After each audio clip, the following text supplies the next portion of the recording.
Hello and welcome to another episode of the Halloween Podcast. I'm your host, Lyle Perez, and you're listening to episode 42 of our special series, The Dark Record, where we uncover history's eeriest stories, one strange and unsettling case at a time.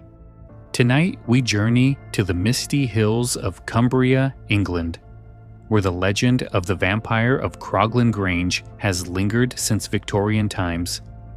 The tale tells of a bloodthirsty creature that scratched through a window pane, dragged its victim from her bed, and left her brothers to hunt it down, finding its wounds and immortality in a church vault before finally burning it to end its terror. Though first recorded by Augustus Hare in the 1890s, skeptics question its origins, geography, and even its truth. And on a lighter note, yes, I once led a metal band named Croglin Grange back in high school, so I've had a personal and admittedly headbanging connection to this tale long before I knew the blood-curdling details. Our next entry into the dark record, the Croglin Grange Vampire. Let's begin.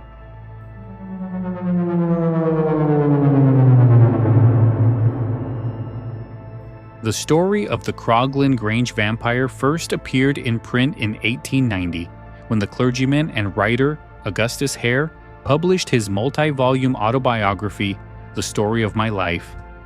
In it, Hare recounted a tale he said had been told to him by a man named Captain Fisher, an account that was already old by the time it reached Hare's ears.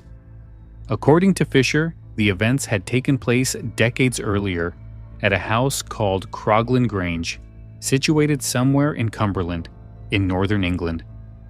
The house was occupied by three siblings, a sister, Amelia Cranswell, and her two brothers. The Cranswells were described as polite but ordinary, living a quiet rural life. One summer evening, Amelia retired to her room. Her window overlooked the garden, and she left the shutters open to let in the night air. Lying in bed, she noticed 2 points of light moving among the trees. At first, she thought they might be animals, perhaps a stray dog or fox. But the lights grew nearer, and soon she realized they were eyes, bright, glowing, and fixed on her. Frozen with dread, Amelia watched as a figure emerged from the darkness. It was tall and thin, with a face that seemed both human and monstrous. The creature pressed against her window, then scratched and picked until it managed to slide open one of the panes. Within moments, it reached inside, unlatched the window, and clambered into the room. Amelia tried to scream, but the thing was upon her. It seized her arm and bent low, biting deep into her flesh. Her cries finally broke through, rousing her brothers, who burst into the room. At the sight of them, the attacker fled, leaping back through the window and vanishing into the night. They found Amelia bleeding, terrified, but alive. The wounds on her neck and arm suggested a predator unlike anything natural. Over the following days, Amelia recovered, though the marks of the attack remained. Her brothers, determined to protect her, began keeping watch. They were convinced that whatever had come into their sister's room would return. Their vigilance paid off. Not long after, they saw the same shadowy figure moving through the churchyard. Armed with pistols, they pursued it into a crypt. There, they forced open a vault and discovered a coffin. Inside lay a body, thin, leathery, and unmistakably human, but with fresh wounds matching those they had inflicted on the fleeing creature. They set fire to the remains, destroying it in the belief that they had ended the nightmare for good. The story spread from there, passed down as one of England's most chilling vampire legends. Unlike the gothic fiction of Bram Stoker or Sheridan Le Fanu, this tale was presented as fact, rooted not in a novelist's imagination, but in oral testimony carried across generations. Whether true or not, the Croglin Grange Vampire quickly became part of Britain's supernatural lore, a story of horror in the countryside that still haunts the imagination. As gripping as the story of the Croglin Grange Vampire is, its origins present a number of problems that make historians and skeptics pause. Augustus Hare was the first to commit the tale to print in the 1890s, but he admitted he was repeating what had been told to him years earlier by Captain Fisher. There were no contemporary accounts from the time of the alleged events, no parish records, no newspapers, no documented deaths or disturbances in Cumberland that matched the story. Like so many Victorian tales, it was secondhand, already filtered through layers of memory before it was ever written down.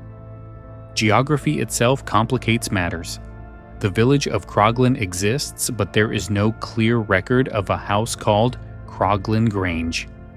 Some researchers have suggested Hare may have confused it with nearby Croglin Low Hall or Croglin High Hall, both of which were real estates. Others argue the setting may have been shifted or invented entirely to lend the story a sense of place. Skeptics point out that the geography Hare describes, particularly the presence of a vault where the vampire was supposedly destroyed, doesn't cleanly match with any documented sites. Another problem lies in the timeline. The story is often said to have taken place about a century earlier, which would put it in the late 1700s. But Hare never nailed down a specific year, and Captain Fisher, his source, was vague about the details. Without dates, there is no way to cross-check the story against historical events, local deaths, or property ownership. Researchers who have attempted to dig into land records and parish archives for Croglin have come up empty-handed. The Cranswell family, supposedly central to the legend, doesn't appear in any surviving genealogical records of the area. There are also issues with the vampire itself. Amelia's description of glowing eyes, a thin frame, and a sudden, violent bite fits more comfortably with the Gothic horror literature of the 19th century than with older European vampire folklore.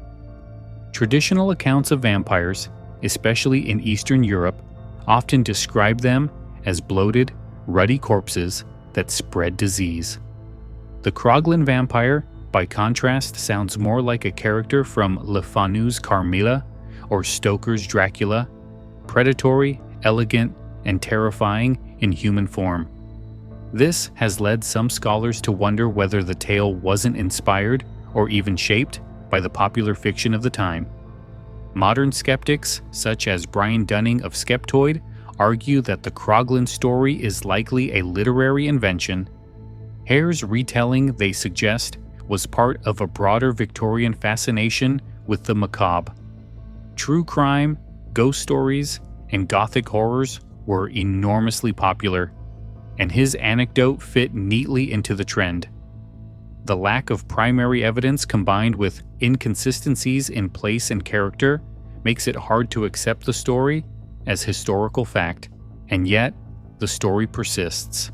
Even with its gaps and problems, the legend of Croglin Grange is repeated in books, podcasts, and tours of English folklore. Part of its endurance may be because it feels like it could be true.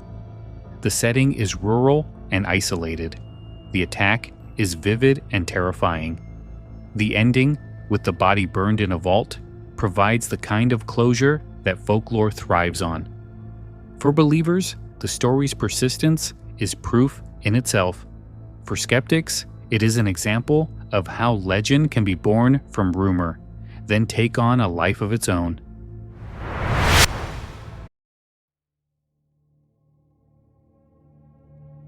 Do you love the strange, the unexplained, and the downright terrifying?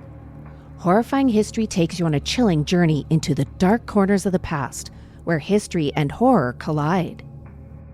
From haunted places and ghostly legends to unsolved mysteries and terrifyingly true stories, you will uncover the twisted facts that history books leave out. Who were the real monsters behind infamous legends? What dark secrets lie buried in the pages of history? Every episode, we reveal the eerie truths that will send shivers down your spine. Are you brave enough to face the darkness? Horrifying History, available now wherever you listen to your podcasts. But don't wait for too long. The past might just come looking for you. Listen if you dare.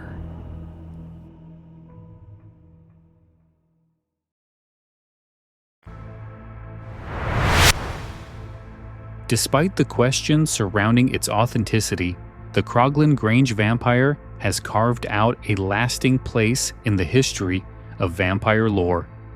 Unlike the Eastern European accounts that dominated earlier centuries, this was an English tale, set not in Transylvanian castles or Balkan villages, but in the quiet countryside of Cumbria.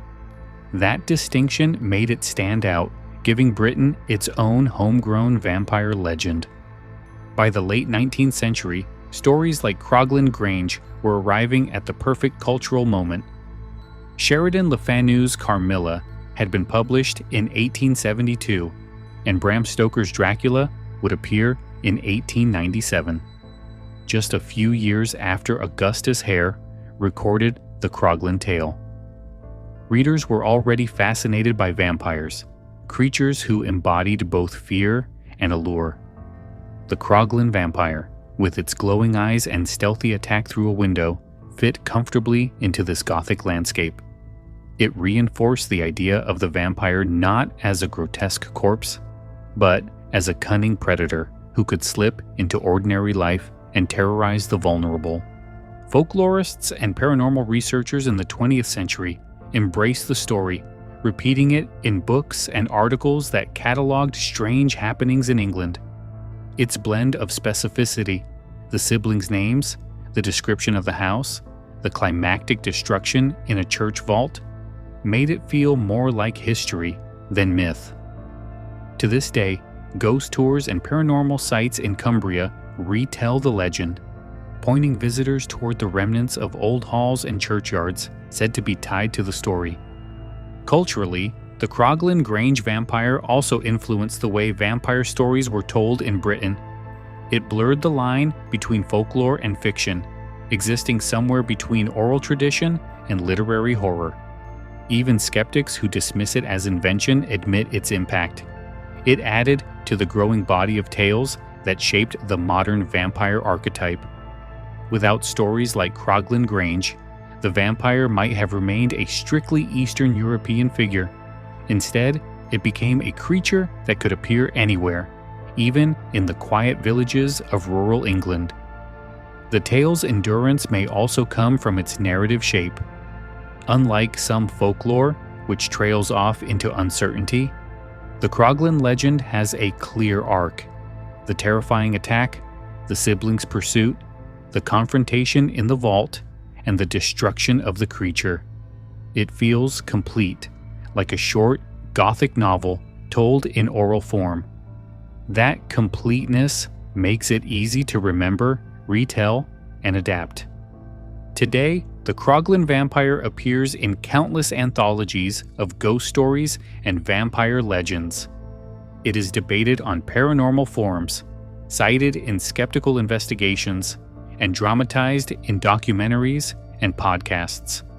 Whether seen as a true account or a piece of Victorian invention, it remains one of the most enduring vampire tales outside of Transylvania. More than a century after it first entered print, the Croglin Grange Vampire has not faded.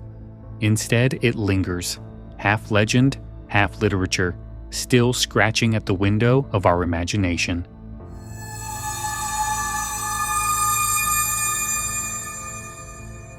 What I find most fascinating about the Croglin Grange Vampire isn't just the story itself, but the way it blurs the line between folklore and fiction. On the surface, it's everything you'd expect from a gothic tale: an isolated house, a vulnerable victim, a monstrous intruder, and a dramatic ending in a churchyard vault. It plays like a piece of literature, Yet it's presented as history, passed down through word of mouth, until Augustus Hare finally set it down in print. That tension between this really happened and this sounds like a story is exactly what keeps it alive. There's also something deeply unsettling about the setting. Unlike the castles of Transylvania or the misty villages of Eastern Europe, this story takes place in a quiet English countryside. It's the kind of place where you'd expect safety, where the most frightening sound might be the cry of an owl outside your window. That normalcy makes the intrusion of a vampire feel more shocking. If a monster can creep into a farmhouse in Cumbria, it suggests the uncanny can strike anywhere. I also can't help but smile at my own connection to the name. Back in high school, when I first started a metal band, I needed something that sounded dark and mysterious. I came across Croglin Grange and thought it was perfect. At the time, I didn't know the full legend, only that it had an ominous ring to it.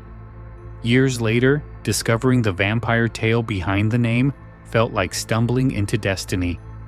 What started as a teenage attempt at sounding heavy metal turned out to be rooted in one of England's strangest pieces of folklore. That, in itself, shows how stories like this work. They slip into culture in unexpected ways, through books, through legends, through a band name scribbled on a notebook in high school. The Croglin Vampire isn't just about whether the events really happened. It's about how stories survive, how they weave themselves into our lives, sometimes without us even knowing it. And that, to me, is where the real magic lies.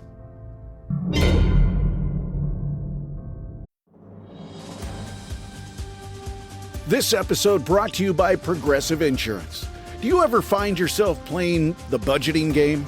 Shifting a little money here, a little there, and hoping it all works out? Well, with the Name Your Price tool from Progressive, you can get a better budgeter and potentially lower your insurance bill too. You tell Progressive what you want to pay for car insurance, and they'll help find you options within your budget. Try it today at Progressive.com. Progressive Casualty Insurance Company and Affiliates. Price and coverage match limited by state law. Not available in all states.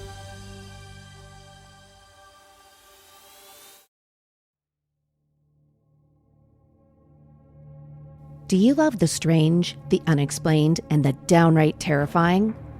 Horrifying History takes you on a chilling journey into the dark corners of the past, where history and horror collide. From haunted places and ghostly legends to unsolved mysteries and terrifyingly true stories, you will uncover the twisted facts that history books leave out. Who were the real monsters behind infamous legends? What dark secrets lie buried in the pages of history? Every episode, we reveal the eerie truths that will send shivers down your spine. Are you brave enough to face the darkness? Horrifying History, available now wherever you listen to your podcasts. But don't wait for too long. The past might just come looking for you. Listen if you dare.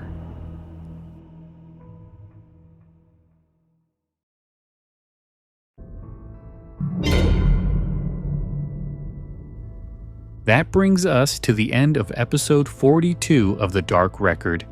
We've explored the chilling tale of the Croglin Grange Vampire, an English countryside legend of glowing eyes at the window, a midnight attack, and a final confrontation in a church vault.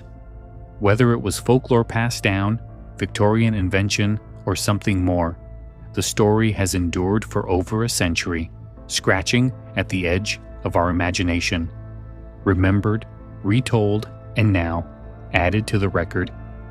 Next time, we'll journey from folklore to archaeology, uncovering one of Europe's most extraordinary finds.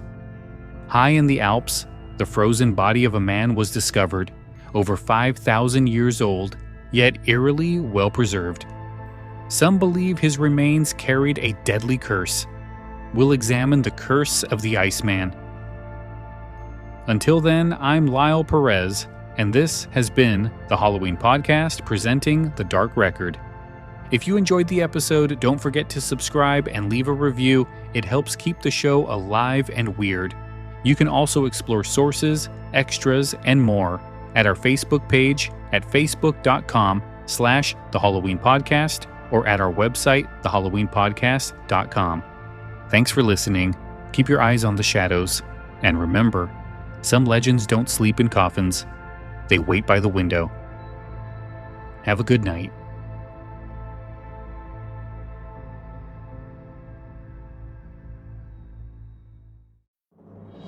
This episode is brought to you by Progressive Insurance. You chose to hit play on this podcast today. Smart choice. Progressive loves to help people make smart choices. That's why they offer a tool called Auto Quote Explorer that allows you to compare your Progressive car insurance quote with rates from other companies.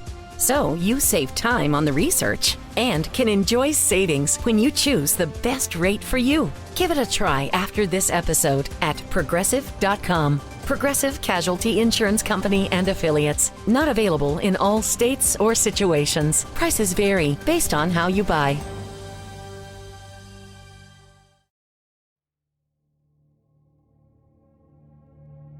Do you love the strange, the unexplained, and the downright terrifying?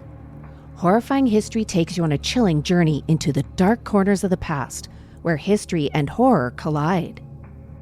From haunted places and ghostly legends to unsolved mysteries and terrifyingly true stories, you will uncover the twisted facts that history books leave out. Who were the real monsters behind infamous legends? What dark secrets lie buried in the pages of history? Every episode, we reveal the eerie truths that will send shivers down your spine. Are you brave enough to face the darkness? Horrifying History, available now wherever you listen to your podcasts. But don't wait for too long. The past might just come looking for you. Listen if you dare.